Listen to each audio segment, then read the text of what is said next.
and welcome to the Nebraska Writers Guild Author Chat. Tonight, we have Tammy Marshall on the show with us. I'm so excited to talk to Tammy tonight. Welcome to the show, Tammy. Thank you. And again, thank you for having me and thank you for doing this. Very nice of you. Oh, yes. So tell us about yourself, Tammy. Well, of course, I'm a writer and I've been a teacher now for 29 years, high school Spanish and English, two grown kids. I ride motorcycles. I'm a member of the American Legion Writers. I write a couple blog posts and I'm a 10-year columnist for the Norfolk Daily News. That's Where awesome. I write about books. And again, as you know, I did write about this show that you're doing because it's a very wonderful opportunity for other members of the Nebraska Writers Guild. And I really appreciate you doing this. I did write a column piece about that and I'd share it with you. And exciting. The column is wonderful. I love writing the column. It goes out every first and third Wednesday of the month in the Norfolk Daily News. That's great. Now, is that accessible online? Well, I tell you, it always used to be. And then not too long ago, and I forget exactly how long ago, the Norfolk Daily News did implement a policy where you need to subscribe to some of the online material. And my column is one of those things now. So if you are a subscriber to the Norfolk Daily News, you can have access to it. It's about, I don't know, maybe half a year ago or maybe a year ago. It always was available. So it was nice to be able to, link that and share those with some of my friends overseas that way. But, it's called Novel Thoughts. And I feature a book every month and a book related topic every month. So, oh, that's fantastic. Great. Yeah. The column I wrote about this was the 250th one. Wow. Congratulations. Yeah. I couldn't believe it. Yeah, it's great. That's awesome. So tell us about what you write. Well, primarily novels and short stories and some poetry. I do have a couple, let's say, advice type of things in mind that I've written a little bit of. One is kind of a sarcastic take on trying to get first-year teachers through that first year on to the rest of the years because teaching is very difficult and a lot of people give up. And another one that I've kind of kicked around the idea for is an advice book to help people host foreign exchange students because I've successfully hosted 7. And that's also kind of a challenging thing. And then I also have this idea about the Spanish English cognate book, which I think would appeal to some people who are interested in both languages. But other than that, I don't have a lot done on those. Those are just my nonfiction ideas. Otherwise, it's novels and short stories and a little bit of poetry. Nice. The novels are the thing that I care about the most, I guess. Yeah. So tell us about your novels. Well, the Clearwater House, which I'll just hold up briefly, was my first one. And the Norfolk Daily News actually helped me out a lot with this because after I got my column going, I told them, Kent Warnicke was the editor at the time, and I asked him if he would be at all interested in letting me serialize it in the Norfolk Daily News. And, I think at first they thought it was kind of an odd question. And then I thought, that might be kind of interesting. Let's give it a try. And it really went over well. They did it online only. And again, this was quite a few years ago. And they put a chapter a week in. And then people liked it enough. People started bothering me and saying, where can I get a copy? Where can I get a copy? And I didn't have any copies, of course. So I did use the Amazon print on demand format to do it. And it is about Clearwater is the town that is another small town very close to Neely, where I live. And it's where my roots are from. And it's about a young artist living in Omaha who finds out that she has inherited an old farmhouse from a woman she's never, ever met. She never heard of. She doesn't know this woman. And it's in Clearwater. And so she thinks, well, that might be a good art inspiration. I'm going to go paint. I'm going to go see this house and see why in the world I got left this house by this woman who also happened to still be alive. And so she goes to the house, and while she's in the house kind of like speaks to her basically through paintings and tells the story of the past. And then she comes to understand why she was given the house and the story of the house and its relation to her. And so it's got some paranormal through the house, and it's mystery and full of romance and all that stuff. So that's what the Clearwater House is about. The other one is actually a collection of stories. It has a novella in it, actually two novellas, let's say. This one's called State of Georgia and Other Writings. The longer story is State of Georgia, and it's about a recently and surprisingly, widowed woman who's basically, she's a teacher like me, and that's about the only thing that she's like me. But and she finds herself, like I said, suddenly widowed, and at the end of her teaching career, and she decides to go out and do some things with her life. And it's just a sweet story. And her name is Georgia. That's why it's called State of Georgia. And there's another novella in there called Quitter, about a man who decides to try to quit being a quitter. And then a couple other very short stories, along with a few of my poems. And the two very short stories in there did get honorable mention in some kind of major prizes. The one got an honorable mention from the Writer's Digest annual competition a few years back, and the other one got an honorable mention from the Lorianne Hemingway short story competition that she runs every year, the 2018 one. Shows it as one of her, I think, 16 or 17, I don't remember how many honorable mentions, but you can go to her website and see that I'm not fibbing about that. So this book I actually compiled because my dear friend from college passed away in September of 2018, and she was just the most wonderful person, and she was my really good supporter of my writing. She was like, a big cheerleader for me. And I told her shortly before she passed that I would dedicate my next book to her. And so it was just sort of really like, out of love of her, I wanted to put it together and put it out there. So it's kind of like, what I say is, it's like 4 sweet stories in memory of a very sweet person. Oh, I love that. What a neat dedication. That's cool. So I'm interested in Clearwater. Was that the first book you wrote? Yeah, I actually started it like eons ago and just wrote little by little, whenever I could find the time. And it just, I probably sat in the cliche of sitting in a drawer for years, unfinished. It did, but it just always like was there, like get finished, and I just finally got it all together and written it and rewritten it and, all that stuff so many times. That's why I finally asked the newspaper, hey, is there just any chance you would consider doing this and let me just see if people even like it? So, and they did. Awesome. So enough of them did, at least for me to pursue it. That's really cool. It's great that you had that connection, that you were able to ask somebody to do that for you, because that's really a fun idea. So what do you Daily News? They've been good to me. Oh, that's so great. What do you like to do when you're not writing? Well, I'll read, and I like to do puzzles, walk, ride the motorcycle, of course, swim, travel. Something I really like to do a lot of. I've been overseas a few times and around the country. I'm going to go back down to Tennessee and Georgia here in a couple weeks, and then down to Texas later this summer. So I like to get out and see new places. Yeah, I love that. So what does literary success mean to you? Well, honestly, for me, it would be if I could truly write full time. If I could honestly support myself through just writing.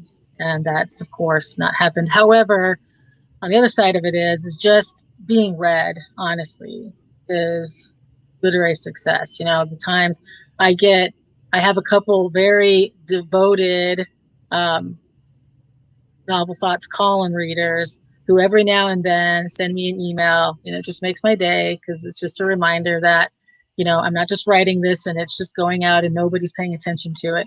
They read it and, they enjoy it, and that makes it, worthwhile. And the few people who have been kind enough to make some very good reviews on Amazon for me for the Clearwater House, I very much appreciate that too. And it just, once again, it's like, everybody that reads it, it's just one more little piece of success there. I would, like to get to that point where, writing is truly my career. And I plan to teach one more year for sure. Beyond that, I don't know yet. But, the writing future is there. It's just kind of being dangled still. Yes. But being read mostly, and every now and then just hearing from somebody that says, "Oh, I read your book," or "Oh, I read your column, and I really enjoyed it," or something like that. It was picked for, the Clearwater House was picked for this. It's called the Eclectic Book Club out of Omaha a year ago. So like a year ago, May, they had selected it for their book club choice. So that was really nice too. And they actually, the person who selected it found it from the Nebraska Authors .org site that I'm on, and I think was just intrigued by the Clearwater House, knew that Clearwater existed, that it was a real town, even though the book is set there, but it's fiction, of course. And they decided to make that their May choice. So I went down and I talked to this group of like 125 people, and not all of them read it, of course, but the few that did, it was still just really nice to hear a few comments back from them. That is fantastic. Yeah, I agree. Being read is like number one for me. If you're not being read and you're an author, you like cry on the inside because that's the best. Yeah. All right. It'd be lovely. It'd be lovely to be a bestseller, but that's not all it's cracked up to be either. I just want people to read it and enjoy it, and hopefully, touch somebody's life that way. Yes. Yes, I know what you mean. Charles has a question for you. If you could go back in time, what would you do differently with your first book? I don't know, maybe finish it sooner, but it wouldn't have had the track it had if I had finished it sooner, though, with the Norfolk Daily News involvement at least. And I did enjoy that process, but definitely have finished it, I guess, sooner, and just tried to have got more books out by now. I thought at this point in my life I would have written a lot more, had a lot more published, let's just say, but the whole publishing industry, that's a whole nother. So, but little by little, that's what I keep telling myself, little by little. I agree. Perfect. All right. Gina would like to know, she's our Nebraska Writers Guild social media chair. She would like to know, how would you describe your style of writing? I don't know. I think the way I write is kind of the way I talk, really. I have had people say that my books kind of read as if they were being played out on the screen. I think I have okay, maybe I don't really need to say that she walked to the refrigerator.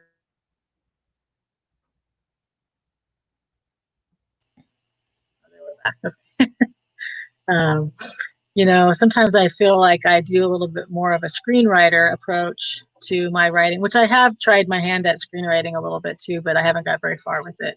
That's another one of those sort of like, I'll try that in a few years when I have a little bit more time to truly dedicate to it. But I do think a couple of things I've written, I could easily see them played out as, a made for TV easily, just because of the way that I write. But I will say that during this whole isolation time, I wrote 300 and some pages, hand wrote, got myself back into handwriting, of a new book that is not close to finished yet, because it's just another one of those ideas that was sticking around in my head for a long time that I finally said, okay, I'm going to sit down and write. And then So I did every single day of that whole time. I wrote for about an hour to 2 hours, anywhere from 3 pages handwritten to 20 pages handwritten, just depending on the flow that was going.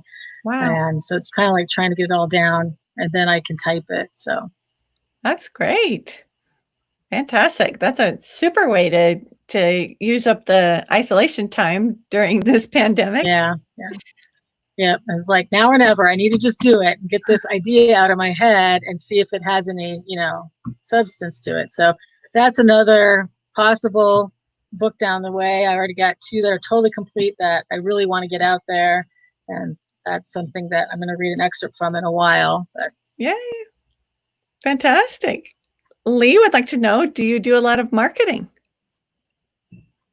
unfortunately, not very much, because that's, again, just one more of those things that time-wise and who you actually reach out for. And then, of course, if you pay for ads, I mean, that kind of stuff costs a lot of money. And I have done a couple things, but once again, you never get back your own investment doing that. And it's just not something that I'm financially or even really wanting to have that be like, here's just all my money, just take all my money. But yet I don't ever see the return because, it's kind of hit and miss. Like, did I actually hit the right market, or not?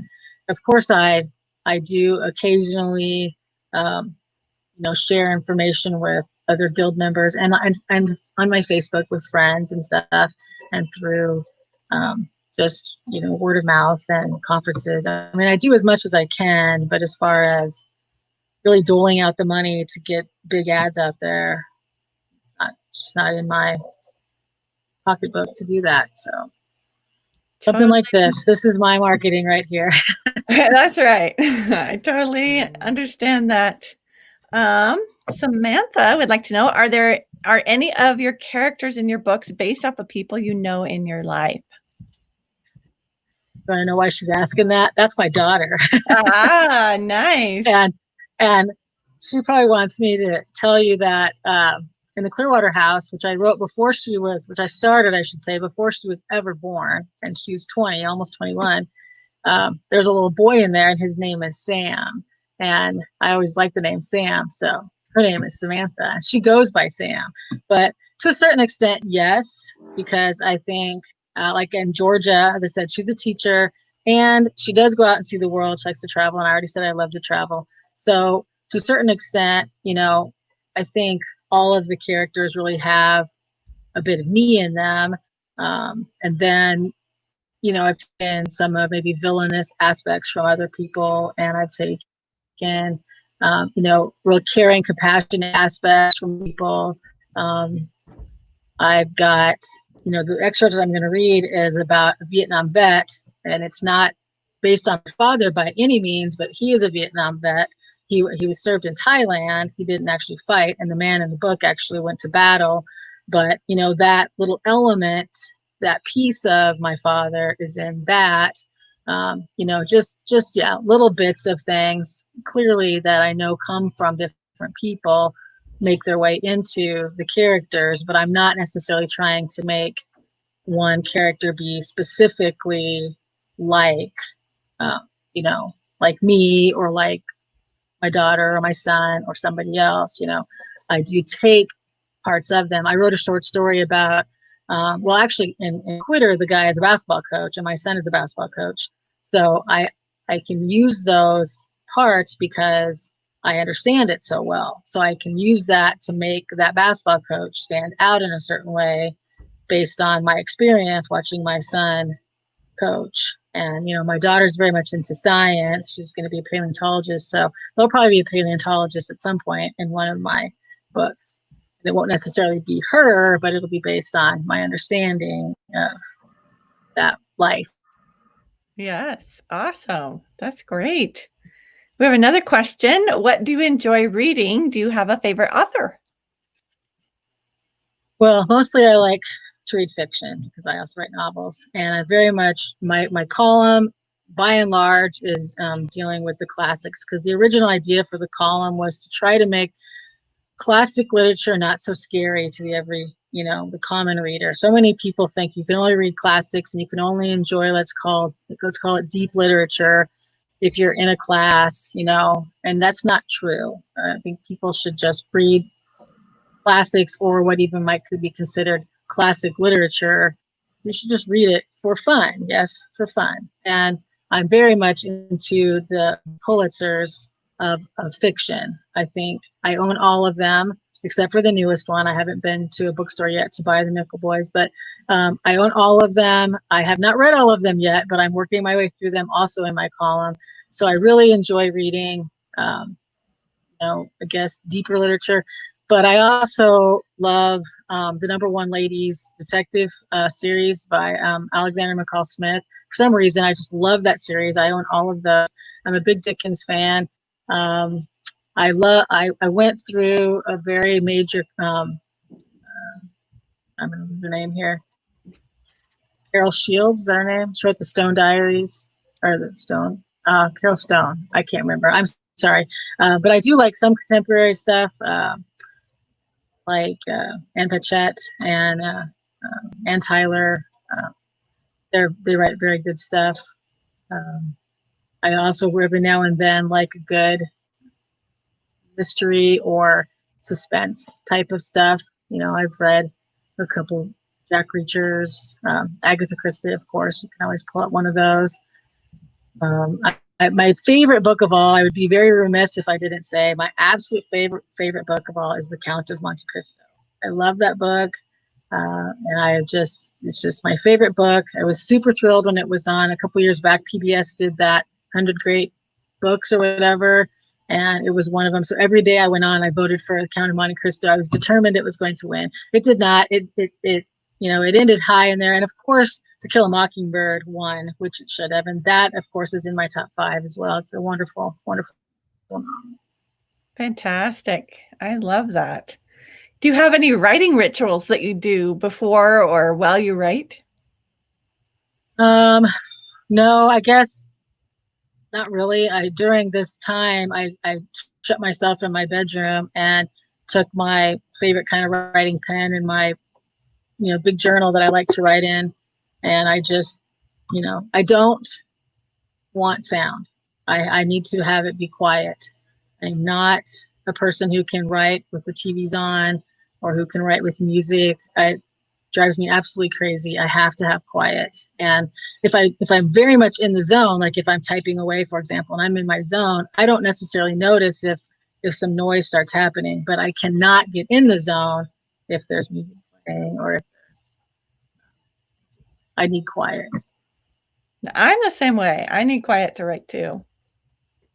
So and usually my Diet Coke. Yeah. What's your favorite writing advice or inspiration book?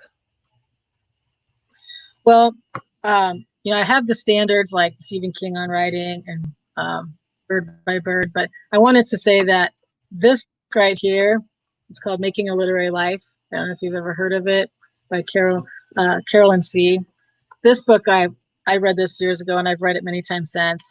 And it just really speaks to me, and I love it. And one of her pieces of advice, aside from writing 1,000 words a day or 2 hours of revision 5 days a week for the rest of your life, that's one of her pieces of advice, which I kind of followed that during the isolation time, because I had that.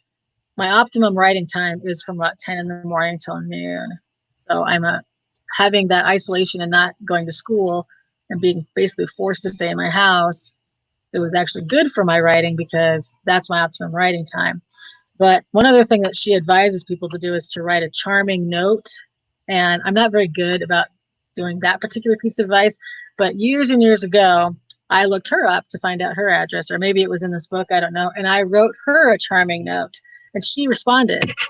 And she responded to me on June 27th of 2006. I still have it right here.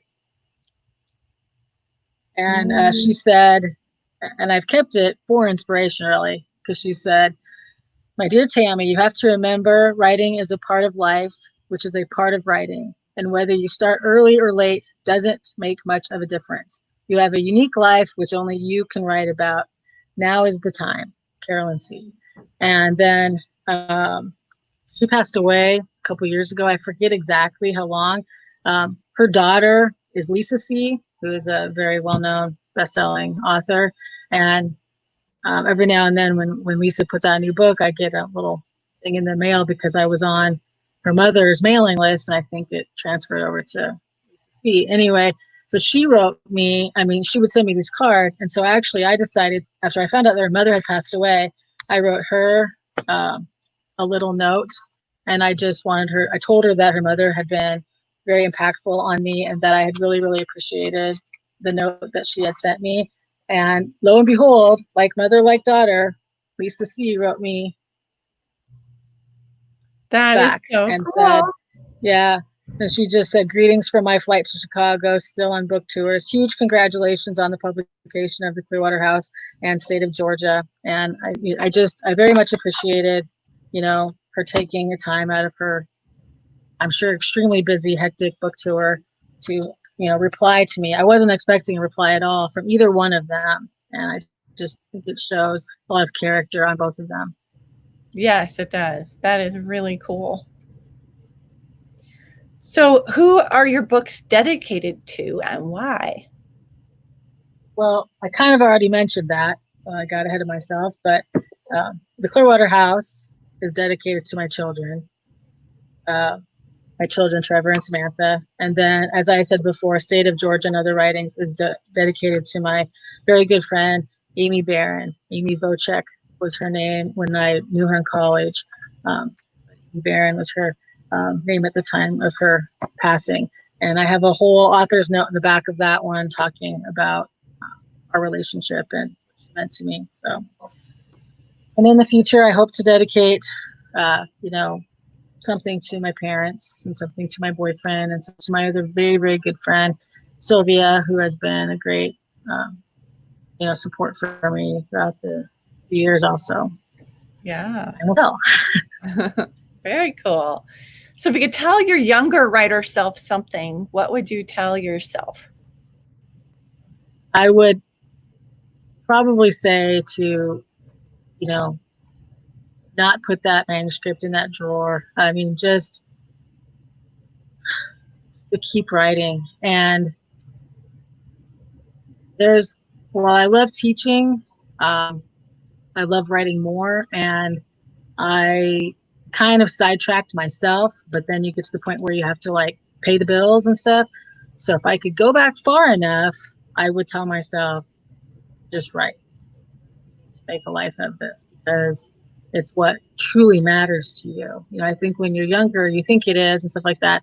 And you don't realize, that when you're over 50, it's still the dream instead of what you want to have been doing. And I am doing it, but just not quite to the, level that I wanted. And of course, we all have great plans and stuff, and life has a way of changing, and changing our course for us. And that's fine. Just, I would have said, you need to stick with the writing and you need to find a way to make that. Yeah, I agree. That's good advice. Shoshana would like to know what future stories you have in the works. Well, I have the current one that I started writing, and that is actually about a woman who goes to Tybee Island, Georgia, because her mother has passed away, and her mother was actually a best-selling writer and of novels. But as the woman comes to find out that they were actually based on some very true and unpleasant things. So that's kind of where that's going. I have the one about the Vietnam vet who goes back to Vietnam to reconnect with a child that he didn't know he had until later. And then I also have one called Twinges that I've been trying to get a publisher interested in, which is actually about an elementary school teacher who gets twinges every now and then. If she happens to lay a hand on a kid's shoulder, she'll get this twinge up her arm and a word will pop into her head. And she used to think it was no big deal because it always seemed to be maybe what the kid would be someday. And she never really thought anything of it until years down the road when this one person that she had had a twinge about actually became the hero that she had that thought about. And then she realizes now she needs to maybe worry because just recently she had a twinge from one of her elementary students that he would be a serial killer. And then it goes through like him growing up and then turning, like she becomes his prey. She and her family become his prey later, and how she has to like take him down. Wow, exciting. Well, All right. again, those are done, so we'll see. Yeah. Gina would like to know, have you found being a member of the guild beneficial? And if so, in what ways? Well, definitely. One is you get to be around other people who are like you, and um, I really couldn't even begin to say all the different little pieces of advice that I internalized from the different conferences, and slowly but surely I'm let's say making friends with a few of them. We kind of live in different parts of the state, and we don't really interact a lot, but I'm hoping maybe to build a few more maybe friendships, and if nothing else, it's another way for me to help somebody with their writing and maybe them to help me with mine. And that's just it's just nice to be with other people who understand what's at the heart of being a writer. Sometimes you tell other people you're a writer, and eyes either gloss over, or they just don't really get it. But other people who are writers really get it. There's a lot of readers out there, and there's a ton of readers who really understand what it's like to love a book and read a book. But there's a lot of people who will be like, oh man, I couldn't imagine writing a book, or oh man, well, I've had this idea, but there's no way I could sit down long enough to write a book. Well, with other people who actually know what that's like, it's just nice to be understood. Yes, I agree. Any chance you'll write a children's book? Well, that's another funny thing you should ask me, because I would say maybe not like a little children's, but maybe like late elementary age or something. I could see. I have written a couple things, and actually the one short story that got honorable mention from Writer's Digest, that actually is a young adult short story that has. So it's I do understand kids because I'm around them all the time, but my understanding is more with the junior high to high school age than it is necessarily with small children. So a lot of people think that I write dialogue really well when I'm writing teenage dialogue. Well, it's because I listen to them all the time, so I know what they sound like. Yes, that's great. Would you like to read something you've written? Yeah. We would love that. This is the beginning of the book that I was mentioning about the Vietnam vet, and the book is called Ticker Tape, and this is the first chapter, I guess, so to speak. Basically, it alternates perspectives mostly between the two main characters, and then later a couple other characters. Mostly it's about Marvin. Marvin is the name of the guy who is the Vietnam vet. And it opens New York City Ticker Tape Parade, May 8th, 1985. Confetti rained down upon him. It came to rest on his shoulders. It trickled off the brim of his faded and dilapidated camouflage jungle hat. It got into his eyes and mouth whenever he craned his neck to peer up at the people waving from the windows along Broadway Avenue. And it flowed in a river of white from his crotch down the crevice between his long, useless legs until it tumbled like a waterfall off his lap and onto his shoes. Marvin Wineski considered his shoes for a moment. He knew he was wearing them, even though he really couldn't see them, perched where they were on the feet holders of his wheelchair.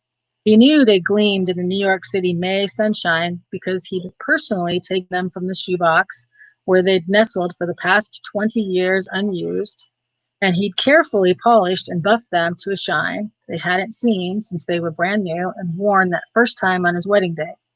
He knew they'd once sort of pinched his toes. He'd give anything to feel that pinch again.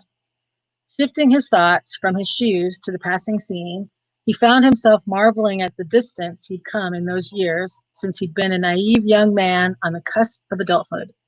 That young man had marched into Griffith's Shoe Emporium in downtown Boise to buy himself a pair of fancy dress shoes for his wedding.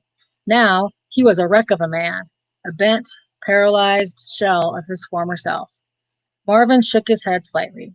He still wasn't sure how he'd let himself be talked into coming to New York for this parade, the biggest ticker tape parade the city had ever seen. Why now, he wanted to know. Why did the country seem to care about him and his war buddies now, 10 years after the damn war had ended? They sure hadn't given a damn about him 12 years ago when he'd returned broken and in need of compassion. Where was his parade back then? His eyes lit on a boy standing in front of a woman who was watching the man pass by with tears streaming down her cheeks. The boy looked to be about 9 or 10, Marvin guessed, and he seemed to be watching with a mix of awe and fear. Marvin noticed that the woman was clutching a framed photograph of a young man wearing army fatigues. He sighed, and of a war that saw thousands upon thousands of people die. Was this boy that man's son? Marvin considered the possibility, but he doubted it was the case.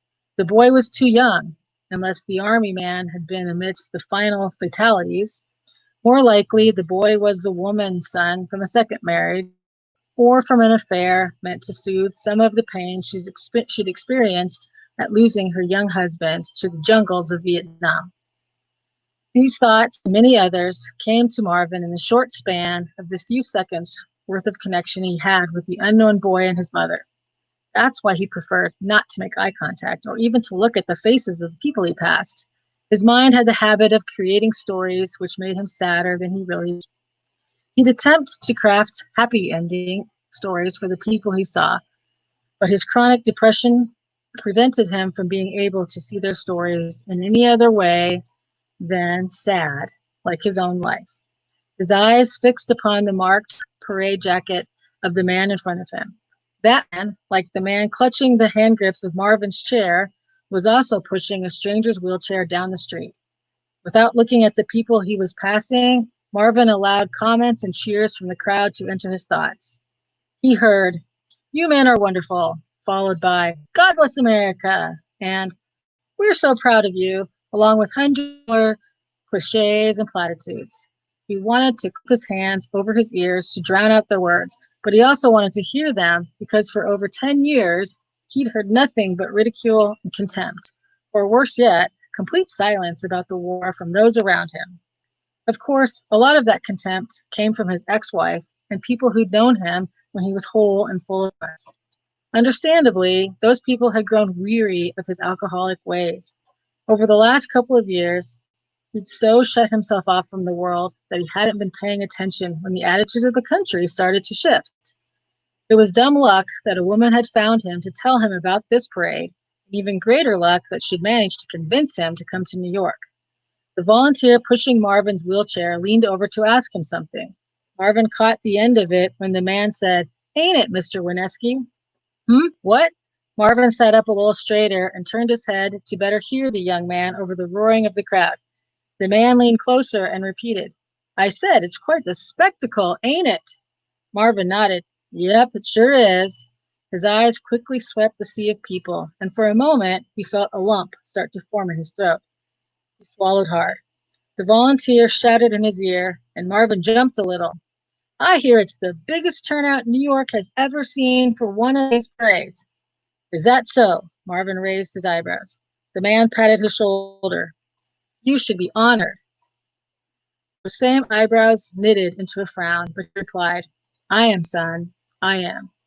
He hadn't considered himself to be honored since he'd returned from the war, but he had to admit that the man was right.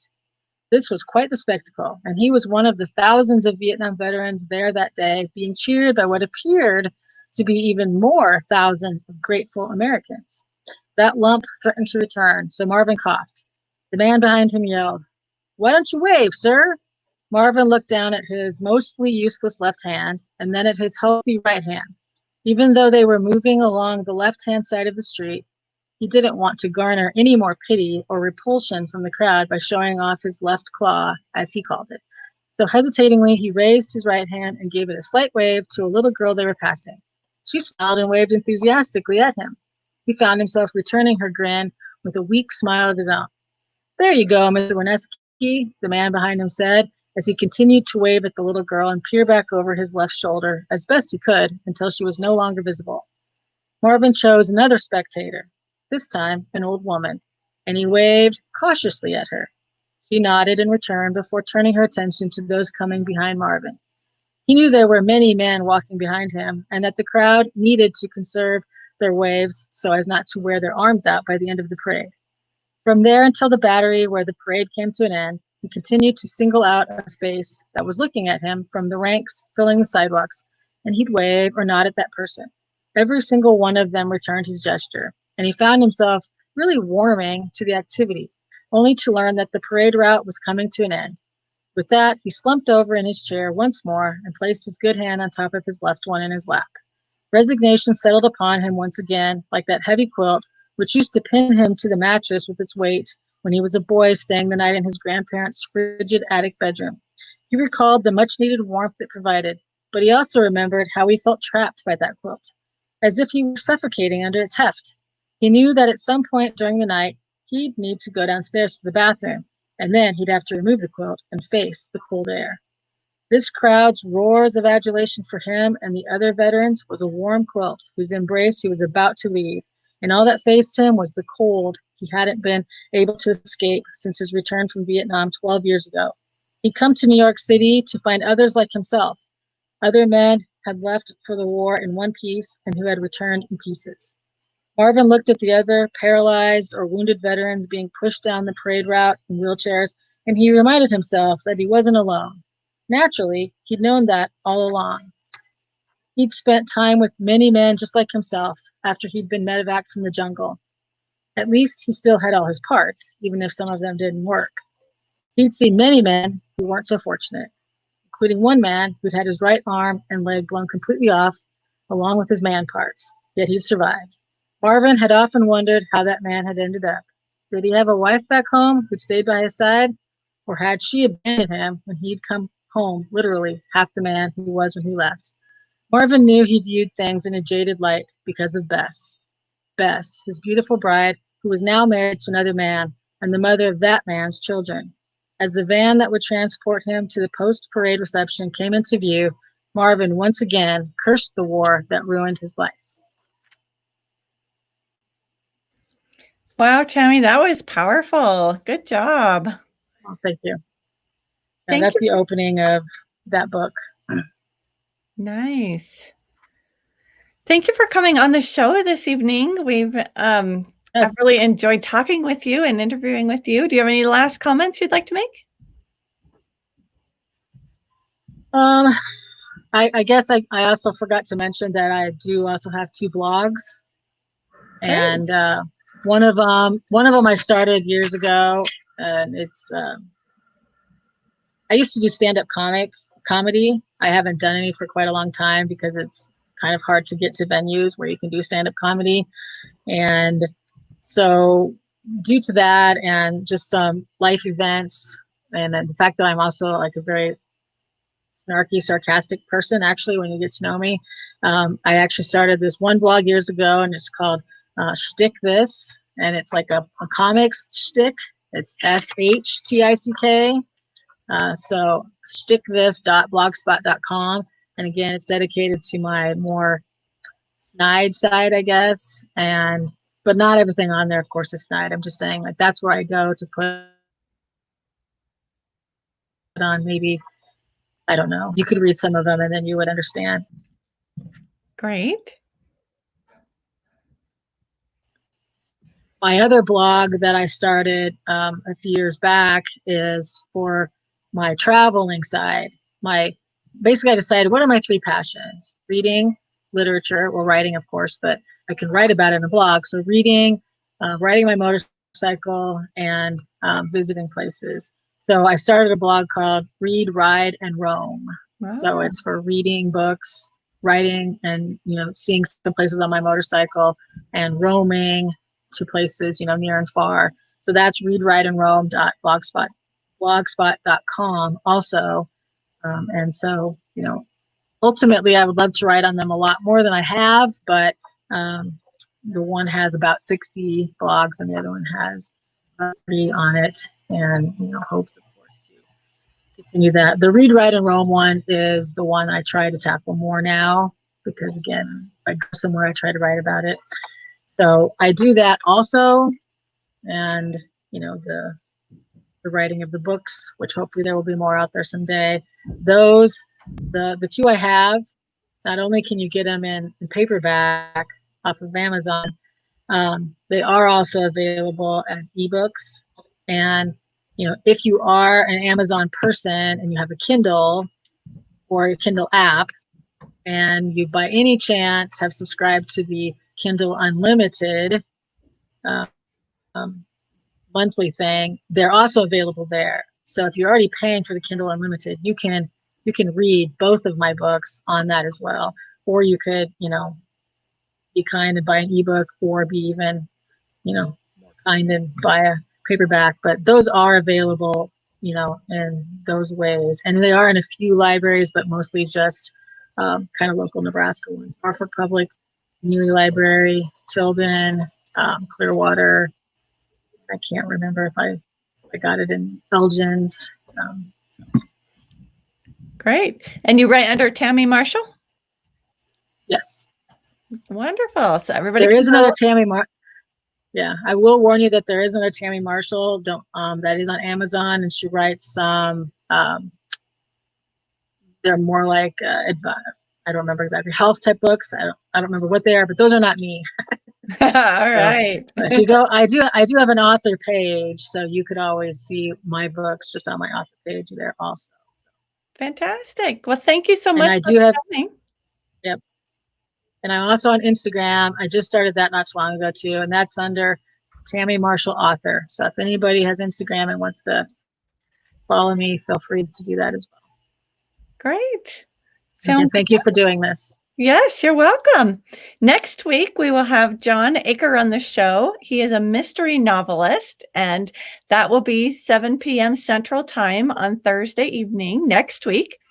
And if anybody's interested in coming on the show as an author, just message me or go to the Nebraska Writers Guild website and click the Contact Us button. That message will come to me.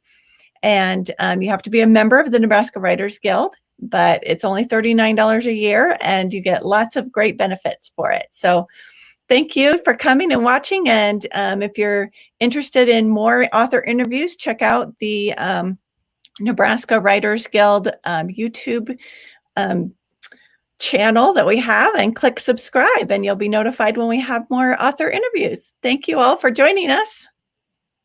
Yep. Good night. Thank you. Right.